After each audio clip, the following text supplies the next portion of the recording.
Apabila kita menjabat satu jabatan yang tidak kekal, maka satu saat nanti kita pasti berpisah dengan jabatan itu. Kalau kita sudah berpisah dengan jabatan itu, maka timbullah kesedihan dan duka cita pada diri kita. Oleh karena itu, atau artinya, bila kita tidak menghendaki adanya kesedihan, tak ingin kita berduka cita, janganlah ambil jabatan itu. Jangan kita menjabat satu jabatan yang tidak kekal itu.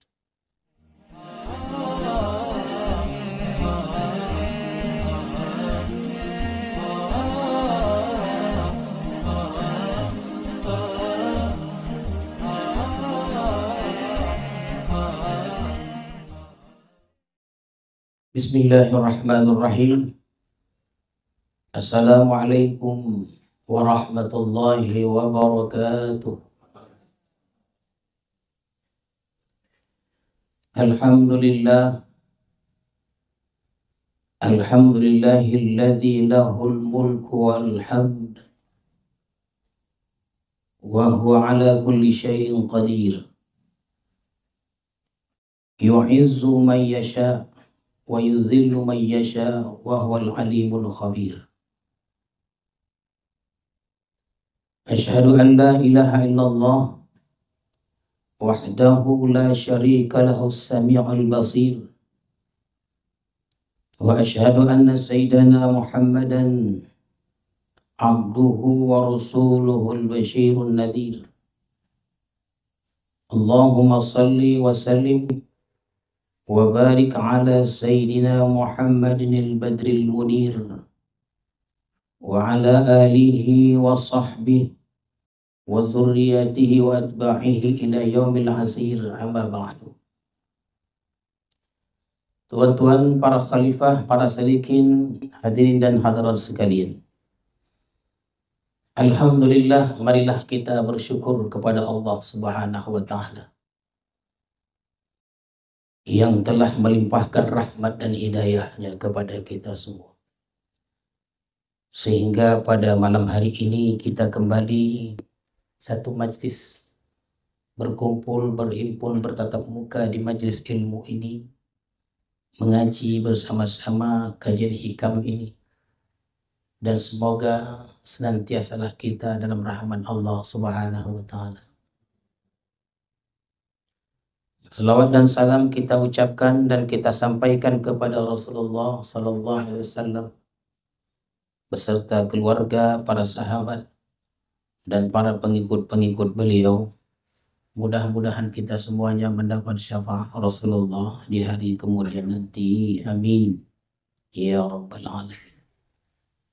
Al-hikmatus sabi'atu wal ishrun ba'da al-mi'atis tsaniyah min al-hikamil ata'iyah. Qala al-imam al-arif billah Ahmad ibnu Atha'illah Sakandari rahimahullah wa nafa'ana bi'ulumihi wa asrarihi.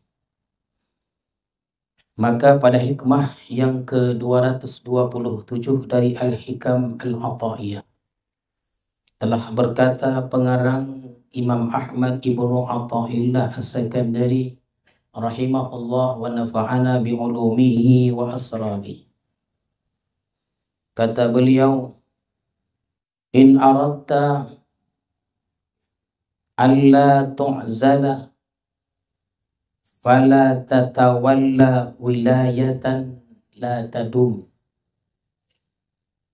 Apabila engkau menghendaki bahwa engkau tidak diberhentikan, maka janganlah engkau menjabat satu wilayah atau satu jabatan yang tidak kekal. Itulah lebih kurang terjemahan hikmah yang ke-227 ini. Tuan-tuan sekalian, apabila kita menjabat satu jabatan yang tidak kekal, maka satu saat nanti kita pasti berpisah dengan jabatan. Kalau kita sudah berpisah dengan jabatan itu, maka timbullah kesedihan dan duka cita pada diri kita. Oleh karena itu, atau artinya, bila kita tidak menghendaki adanya kesedihan, tak ingin kita berduka cita, janganlah ambil jabatan itu. Jangan kita menjabat satu jabatan yang tidak kekal itu. Man tawalla wilayatan wa ja'alaha alatan li maslahatihi syakhsiyah hadhara an tafutahu aw yu'zala anha wa hiya la jarama tafutuhu yawman ma aw tuntaza'u anhu tilka sunnatullah fi ibadihi fahassala lahu huznun wa ghammun bisababi dzalika. Barang siapa yang memegang satu wilayah, artinya barang siapa yang menjabat satu jabatan dan dia jadikan jabatan itu limaslahatihi asyakhsiyah, untuk kepentingan dirinya, kepentingan keluarganya, kepentingan golongannya atau partainya, tuan-tuan sekalian, hazar, dia takut bahwa kehilangan dia akan jabatan atau dia diberhentikan dari jabatan itu. Jadi setiap orang yang memegang satu jabatan, apa saja jabatan itu, dan jabatan itu untuk memperkaya dirinya, kepentingan pribadinya, keluarganya, dan sebagainya, maka orang seperti ini akan takut kehilangan jabatan itu dan dia akan takut diberhentikan dari jabatan itu. Wahiya la jarama tafutuhu yawmamma aw tuntaza'u anhu. Padahal jabatan itu, tuan-tuan sekalian, pasti luput, pasti hilang dia. Hilang dia, tuan-tuan sekalian. Pada suatu hari akan hilang dia. Atau dia diberhentikan dari jabatan itu. Tilka sunnatullah fi ibadih. Dan itu merupakan sunnah Allah yang Allah tetapkan kepada hamba-hambanya. Ada kalanya habis masa jabatannya itu. Ada kalanya mati orangnya. Ada kalanya ia diberhentikan. Ala kulli hal, tuan-tuan sekalian, setiap orang yang memegang satu kekuasaan, dia pasti berpisah dengan kekuasaan itu atau jabatan itu. Dan dia akan bersedih dengan perpisahan itu. Itulah maksud fahassala lahu husnun wa ghammun bisababi dzalika, maka hasillah bagi dia kesedihan, duka cita dengan sebab yang demikian tadi, tuan-tuan sekalian. Jadi kalau ada orang menjabat satu jabatan, dia pentingkan diri dia, mengumpulkan harta dan sebagainya, orang ini akan takut, pasti orang ini yang bertakut akan kehilangan jabatan itu. Kalau hilang jabatan itu, maka dia akan bersedih. Dia akan berduka cita, tuan-tuan sekalian. Wa kadzalika man ta'azzaza bi makhluqin. Sama halnya orang yang mulia. Ada orang mulia, dia dimuliakan orang sebab makhluk bimakhlukin. Contohnya apa? Kamalin, seperti harta. Au jahin, kedudukan. Au jamalin, keelokan, kecantikan, ketampanan. Au ikhwanin, kawan, orang-orang hebat, tuan-tuan sekalian. Jadi orang-orang yang mulia dan dimuliakan atas sebab ini karena makhluk tadi, fayahsulu lahu ghammun wa husnun bifawatihi wa zahabihi wala jarama min fawatihi wa zahabihi. maka orang ini akan sedih, orang ini akan berduka dengan kehilangan dan perginya si makhluk tadi, tuan-tuan sekalian. Harta, jabatan, dan lain-lainnya itu.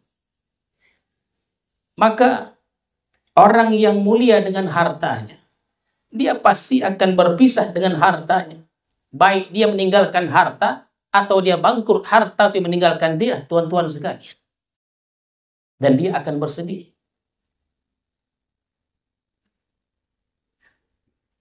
Orang yang dimuliakan pula dengan pangkat, jabatan, kedudukan, orang ini akan sedih juga begitu dia kehilangan kedudukan itu. Lalu orang ini tidak akan dihormati lagi. Orang ini dia tidak akan dihormati lagi ketika dia pensiun. Waktu dia menjabat satu jabatan itu, dia dipanggil dengan segala penghormatan yang mulia, yang disanjung segala macamnya, didudukkan di tempat duduk yang istimewa di depan. Setelah pensiun, tuan-tuan sekalian, jangankan duduk dipanggil pun tidak, diundang pun tidak.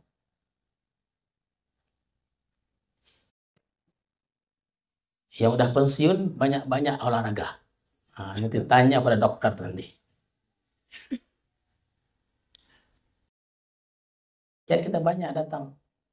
Ini kayak orang yang datang ke pesilam ini macam-macam. Tuan-tuan, kita doakan supaya tetap semangat dan lain-lainnya. Karena sudah berbeda, berganti komunitasnya. Berganti komunitas itu akan ada perubahan-perubahan pada karakter, sifat, dan lain-lainnya. Oh, jago-jagolah itu. Jadi orang yang mulia karena hartanya, karena pangkatnya, kedudukannya, kawannya yang hebat dan sebagainya. Berbangga dia dengan kawannya, mungkin pejabat, mungkin artis dan lain-lainnya. Satu saat nanti dia akan kehilangan semuanya itu, tuan-tuan sekalian. Dan dia akan bersedih. Oleh karena itu, jangan kita menjadikan pangkat kedudukan itu untuk kepentingan diri kita, pribadi kita, keluarga kita, dan golongan, tuan-tuan sekalian.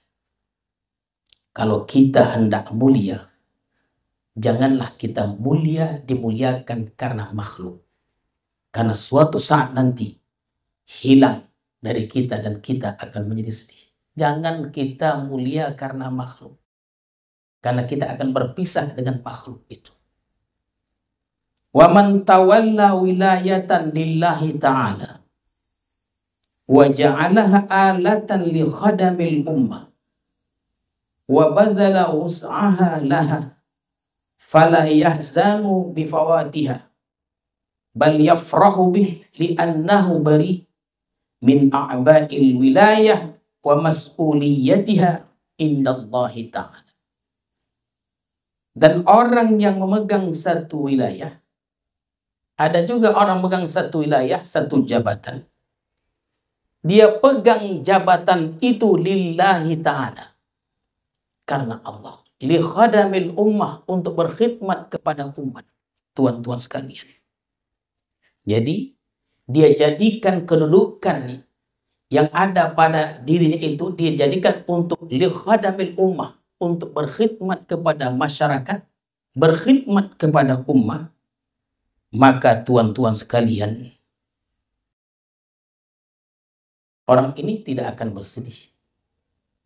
Dia jabatan yang dipegangnya itu, yang diamanahkan padanya, bila ada orang memegang satu jabatan dan dijadikan jabatan itu untuk berkhidmat kepada masyarakat, apa dia?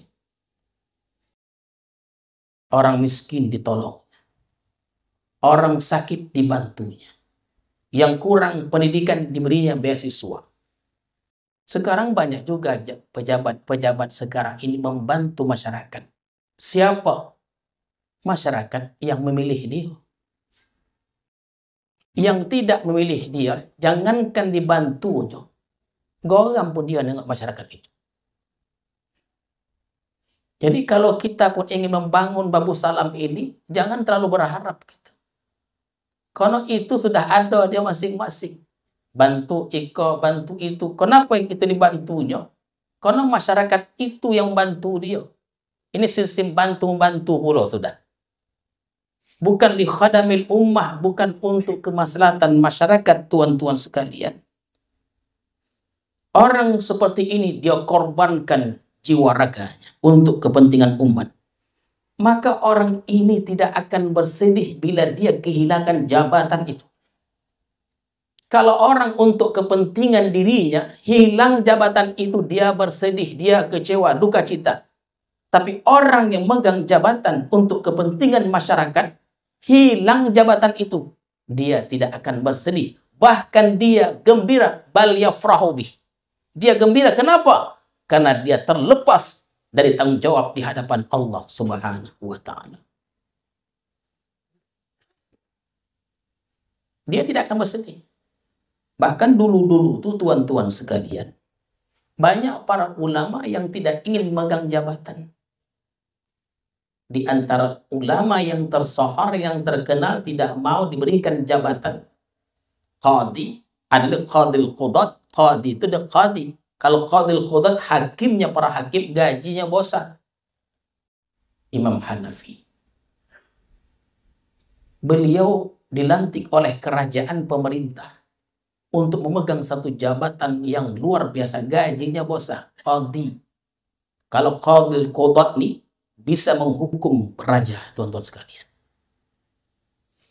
Dan beliau tidak mau beliau jabatan itu yang mana orang lain berkeinginan untuk memegang jabatan itu. Itulah ijtihad beliau. Karena memandang bahwa kerajaan ini dia melanggar etika kerajaan, dihukum beliau dengan dipenjara. Orang dulu dipenjara karena tidak mau jabatan. Terbalik sekarang ini. Banyak dipenjara karena jabatan itu. Karena manusia ini tak ada puasnya, tuan-tuan, tak ada puasnya. Begitulah kata Rasulullah, diberi emas sebesar gunung Uhud, maka manusia diberi emas itu akan minta satu gunung lagi. Tak akan ada puasnya, tuan-tuan sekalian. Jadi kita orang suluk ini dilatih kita ini dia. Yang menuntut ilmu. Apa menuntut ilmu nih? Ilmu ini tuan macam mana supaya dia tawadhu. Ini yang mau kita tuntut nih dalam suluk nih. Kita tuntut ilmu supaya tidak sombong. Kita tuntut ilmu supaya tidak iri.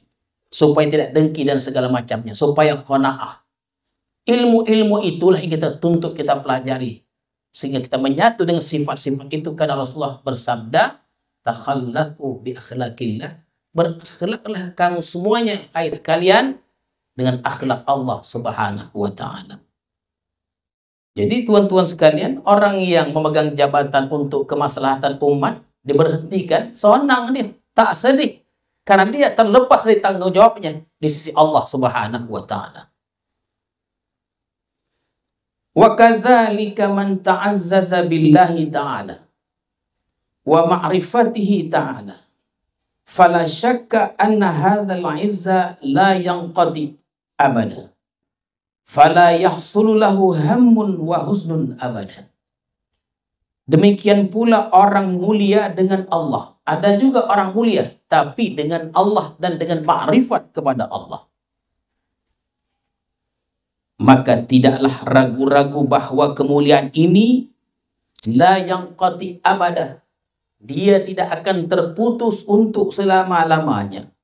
Maka tidak datang baginya kesedihan, duka cita untuk selama-lamanya. Tuan-tuan sekalian, sedih tak ada, duka cita pun tak ada. Orang yang makrifat kepada Allah ini tak ada kesedihannya. Bahkan falahu syarafun la yanfaddu wa izzun la yabid hatta ba'da wafatihi. Maka orang tersebut mendapat kemuliaan tak habis-habisnya, kemuliaan tak henti-hentinya, tuan-tuan sekalian. Jadi orang yang mengenal Allah ini, ma'rifat kepada Allah, tuan-tuan sekalian, tak akan ada habis-habisnya kemuliaan itu. Kalau kemuliaan dengan harta berhenti dia kemuliaan itu. Tapi orang yang kenal Allah, makrifat kepada Allah, tak akan habis-habisnya kemuliaan itu. Kita mungkin pernah mendengar nama seorang wali bernama Sunan Ampel. Lebih kurang beliau meninggal 500 tahun. Akan tetapi setiap hari, di hari normal, orang ziarah siang dan malam. Bukan siang saja. Kalau di Islam ini siang saja. Di Sunan Ampel ini 24 jam tidak putus, 3.000 orang setiap hari. Itu hari biasa. Kalau bulan puasa 12.000 orang. Itu kalau orang mulia dengan ma'rifat kepada Allah. Meninggalnya pun, wafatnya pun mulia. Baru-baru ini diadakan haul guru sekumpul. Yang hadir itu lebih dari 4 juta orang. 4 juta orang. Bukan 100.000. Bukan 1 juta. 4 juta. Lebih. 4,1 orang. 4.100.000. Baru-baru ini. Di Kalsel, Kalimantan Selatan. Itu orang yang ma'rifat kepada Allah. Syekh Abdul Wahab Rokan, tuan-tuan sekalian. Banyak dikatakan oleh para ulama, oleh guru-guru di zaman itu, guru yang bertuah. Atau wali yang punya martabat yang tinggi. Kalau analisis kita itu, secara berangsur-angsur, orang akan semakin ramai. Tuan-tuan sekalian. Ziarah ini orang tak ada hentinya ke makam beliau ini. Dan disebutkan beliau memang guru yang bertuah. Tuahnya itu dari hidupnya sampai wafatnya. Mengalir terus. Kenapa? Karena ma'rifat kepada Allah. Dari mana dapat kita tahu? Dari syair-syair munajat yang beliau tulis. Tuan-tuan, dari syair-syair munajat yang beliau tulis itu menunjukkan, buktikan bahwa beliau itu sudah sampai ke tahap ma'rifatullah.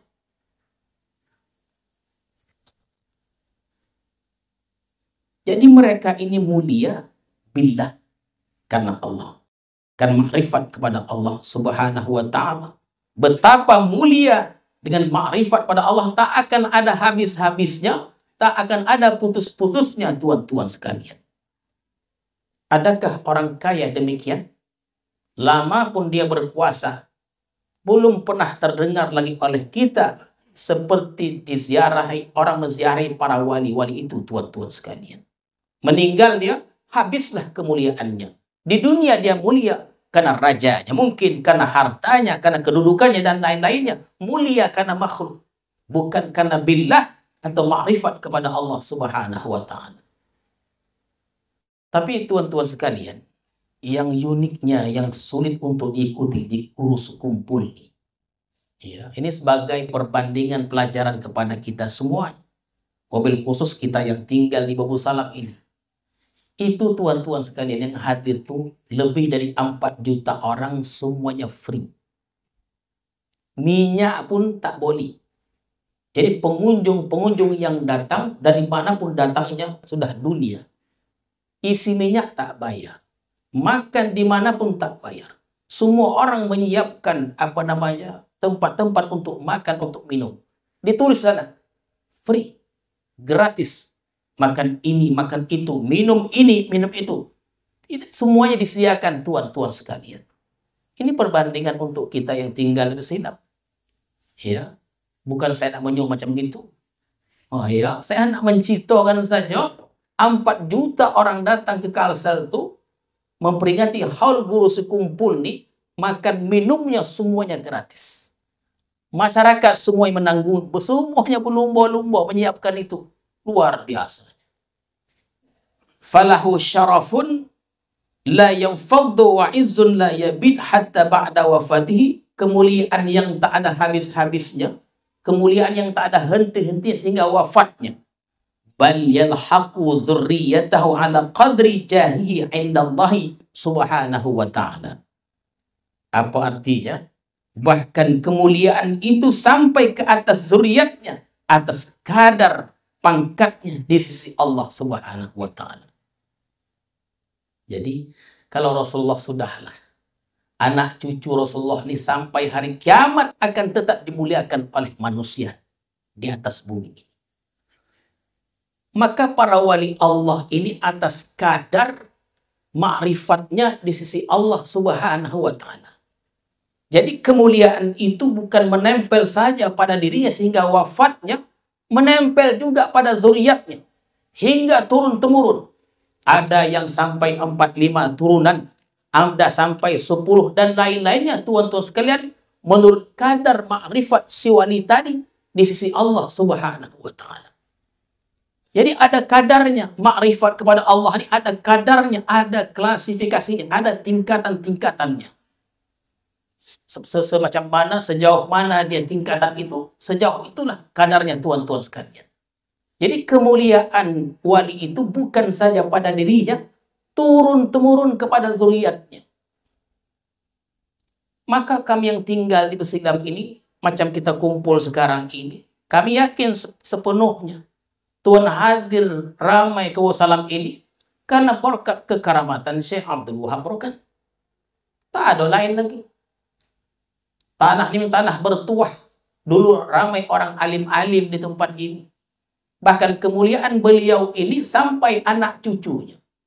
Oleh karena itu tidaklah berlebihan bila dikatakan dalam majlis yang mulia ini, maka zuriatnya, jangankan zuriatnya, jamaahnya, kampung ini pun dimuliakan orang. Bukan karena orang yang hidup itu. Karena orang yang hidup itu tak apa-apa kojonya. Jangankan zuriatnya, jamaahnya pun dimuliakan oleh orang luar. Dengan bukti-bukti yang ada, dimuliakan. Kampung ini juga pun dimuliakan. Bahkan tuan-tuan sekalian, pernah saya sampaikan, dan ini ditulis oleh Tengku Hashim. Apa katanya? Ketinggian negeri Langkat itu. Negeri Langkat ini kan masyhur tuan-tuan sekalian. Negeri yang paling kaya di zamannya. Ado kan tak kayo. Ado minyak. Malaysia pun kalah. Di zaman Malaysia tak ada minyak. Langkat kau dah ada minyak. Di Pangkalan Merandan. Kan hebat. Rajanya hebat. Kerajaannya besar. Hasilnya buminya hebat, minyaknya ada, hasil lautnya luar biasa. Tapi kehebatan Langkat bukan karena itu semuanya, kata Tengku Hashim. Ketinggian negeri Langkat ini berkat ketinggian atau kesohoran seorang tokoh bernama Syekh Abdul Wahab Rokan. Jadi Langkat ini terkenal bukan karena Langkat itu. Kenapa? Di dalam negeri Langkat itu ada tokoh namanya Syekh Abdul Wahab Rokan. Langkat pun dapet tuan. Jangankan Besilam, Langkat pun dapet dia. Macam mana? Secara zahirnya, presiden, menteri, gubernur, datang semuanya ke negeri Langkat ini. Kenapa? Tidak berlebihan kita sampaikan. Karena kampung yang bertuah ini. Kampung di mana didirikan oleh Syekh Abdul Wahab Rokan Al-Khanakshabandi.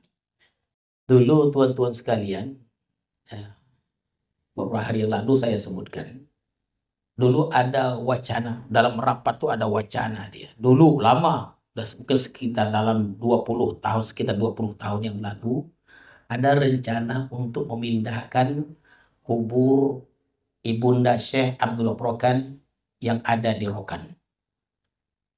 Arba'iyah, nama Ibunda Syekh Abdul Wahab Rokan ini Arba'iyah. Jadi oleh kita berhasrat ingin memindahkan kubur Ibunda Syekh Rokan ke kampung Besilam ini. Rapatlah kita. Tapi pandangan kita waktu itu tidak boleh dipindahkan. Karena tidak cukup syarat-syaratnya. Tapi kita sudah mendengar isu mengamuk orang sana. Orang Rokan mengamuk dia. Kalian kok anaknya onda, omaknya onda. Semua onda kalian. Biarlah omaknya sama kami. Anaknya sama kalian. Tak kasihan kalian nengok kami kok. Ibu kita menengoknya, mendongak itu. Malu kita tuh. Udah anaknya sama kalian, omak juga enggak sama kalian. Tengok tuh. Kalau begitu apa maksudnya? Tak sampai tujuan itu, maka tak dibenarkan dipindahkan. Tak jadi, tuan-tuan sekalian.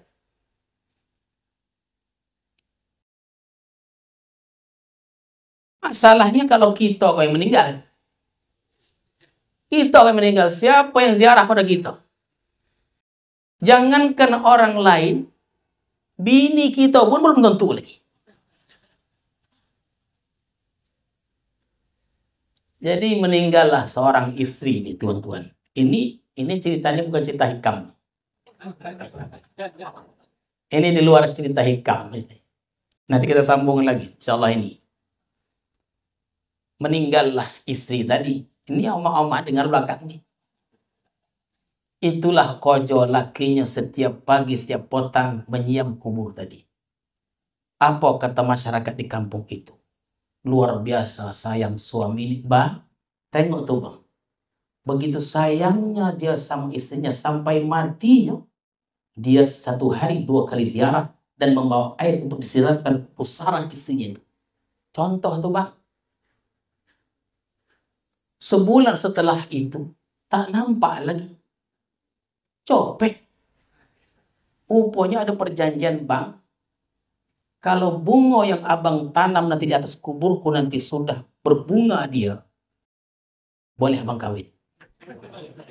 Itu pokoknya. Rajinlah dia menyiam tadi kok. Supaya copek tumbuh bunga kok. Sebulan setelah itu tak nampak lagi dia. Kemana? Melaksanakan syarat tadi. Jadi kalau kita meninggal, tak siapa yang ziarah kepada kita. Laki kita belum tentu, bini kita pun belum tentu. Bahkan mungkin anak-anak kita melupakan kita, tuan-tuan sekalian. Laqad sadaqa qawlu ba'dihim man 'arafa Allah 'asha hani'an. Wa man mala ila dunya 'asha hazinan. Barang siapa yang ma'rifat pada Allah, dia akan hidup senang selalu, tuan-tuan sekalian. Dan barang siapa yang mencintai dunia, mala ila dunya 'asha hazinan, maka dia hidup duka cita, sedih, tuan-tuan sekalian. Jadi, tuan-tuan sekalian, macam manapun kayanya seorang hamba itu, tinggi pun pangkatnya, banyak hartanya, melimpah ruah, tuan-tuan sekalian, maka dia akan ditinggalkan oleh harta-harta dia tadi. Dikisahkan ada seorang wali, ya, bernama Abdullah ibnul Mubarak. Tuan-tuan sekalian, ini kisah ini masyhur. Sebelum sampai kita ke kisah yang ingin kita ceritakan, saya ingin perkenalkan dulu siapa sebenarnya Abdullah ibnul Mubarak ini. Beliau ini alim dalam ilmu fikih, ilmu hadis, ulama besar wali Allah yang berasal dari negeri Khurasan, Iran. Beliau ini selalu berkelana menuntut ilmu dan banyak berguru kepada orang-orang alim di zaman itu. Termasuklah guru beliau ini Imam Auza'i, Imam Malik bin Anas. Tuan-tuan sekalian, bahkan pernah Imam Malik itu menggeser tempat duduknya hanya untuk memuliakan Abdullah ibn Mubarak. Dan setiap kali Malik bin Anas ini meminta pandangan pendapat dari Abdullah ibn Mubarak, Abdullah ibn Mubarak memberikan pandangan itu dengan tawaduknya, bil khafai. Apa dia? Samar dia suaranya itu. Perlahan suaranya. Begitu hormat dan dia hormatnya kepada gurunya itu. Sehingga gurunya Malik bin Anas kagum kepada beliau. Ketika beliau beranjak dari majelis ilmunya, hadza Ibnu Mubarak faqihun Khurasan. Ini adalah Ibnu Mubarak yang faqih, ahli fikih dari Khurasan. Begitu tuan-tuan sekalian. Bila guru itu dia meminta murid itu, coba berikan pandangan. Ibnu Mubarak menyampaikan pandangan bil khafai, dengan lemah lembut, samar suaranya. Bukan lantak, menjaga adabnya pada gurunya. Orang sekarang nih, janganlah kita terlalu berharap kepada murid seperti itu. Jangan, umah pun lempar. Jangan terlalu berharap. Bahkan dicari-carinya kesalahan-kesalahan gurunya itu. Menunjukkan tidak ada adabnya. Mungkin ilmu ada, adabnya tak ada. Bahkan dia merasa lebih pula dari gurunya. Jadi tuan-tuan sekalian, ketika Ibnu Mubarak berangkat keluar dari majelis ilmu, Malik bin Anas secara adab berkatalah dia, anak Malik bin Anas, Imam Malik, hadza Ibnu Barak faqihun Khurasan. Ini adalah Ibnu Barak, seorang faqih dari Khurasan.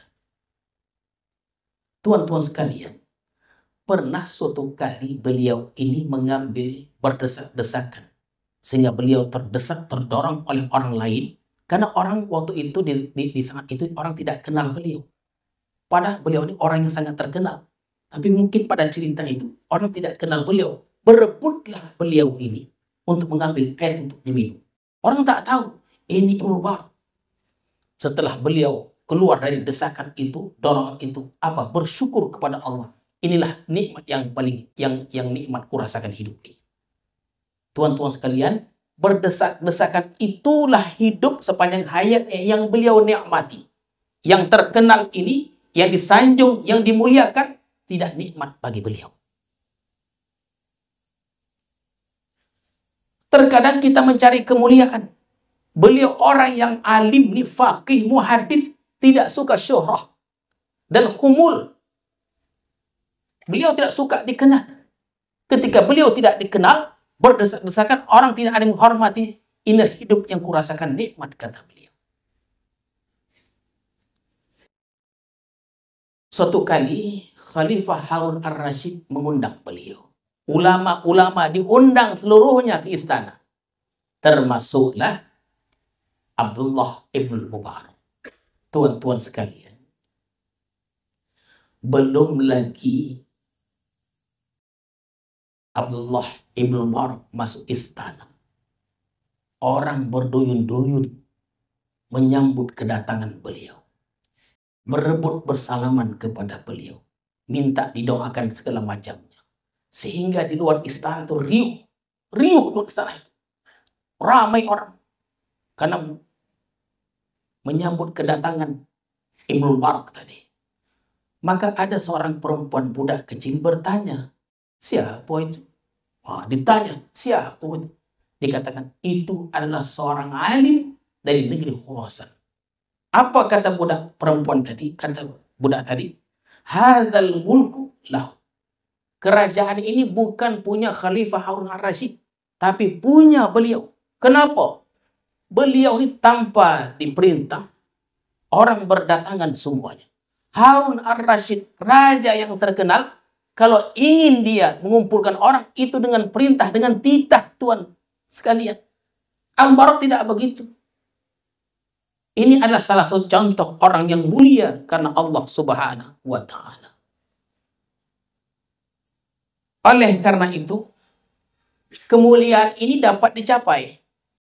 Tuan-tuan sekalian, yang pertama, ya kalau kita ingin kemuliaan seperti ini, yang pertama bagi orang makrifat pada Allah, mereka mulia dengan Allah Subhanahu wa Ta'ala. Contohnya banyak, tuan-tuan sekalian.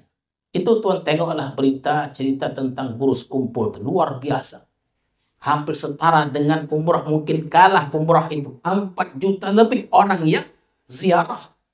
Macam mana bisa ziarah, tuan-tuan sekalian? Ramai orang.